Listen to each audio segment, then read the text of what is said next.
Hazak uvaruch boker tov. Yesterday we spoke about the beginning of the halachot of koshering the utensil in the kitchen for Pesach, and we say that the idea is kebolokach polto, the same way it absorbs the chametz. That's how you can kosher it for Pesach. And if it's with hot water, hot liquid, you need to do aga'ala, meaning to dip it in boiled water. And if the absorbing of the chametz during the year was with directly on the fire, so you need also to do it by libun, by a torch or fire, until you have sparks from this.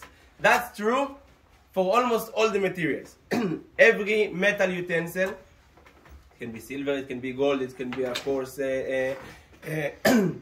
stainless steel, all of those things, kebol okach polto, stoneware, all of those utensils made out of stone, wood, or plastic, all of those things is applied the same thing, kebol okach polto. So let's say you have a pot made out of metal, or you have the utensils that you use with made out of wood or plastic. If you want to kosher them for Pesach, of course, first it need to be clean, and then it need to be either with aga'ala or libun, as we said yesterday. There is certain kelim that you can never kosher them for Pesach. We don't like to say you can never do, but that's what the Torah says.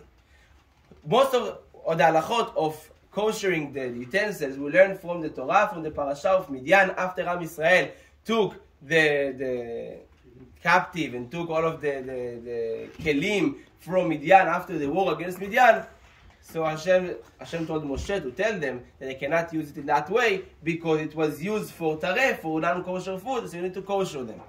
So he said that for all of the metal, you can kosher them, but then he said, v'kli cheres yishaber. He said that all of the earthenware utensils need to be break. It cannot be used if it was used before for non-kosher food, or when it got to us in chametz. So we cannot use the same earthenware you used during the year for chametz for anything kasher lePesach during Pesach. When we say earthenware, usually we not really use earthenware the same way it was before, like clay, but we do use porcelain and chinaware. All of those plates that we have cannot be used in Pesach.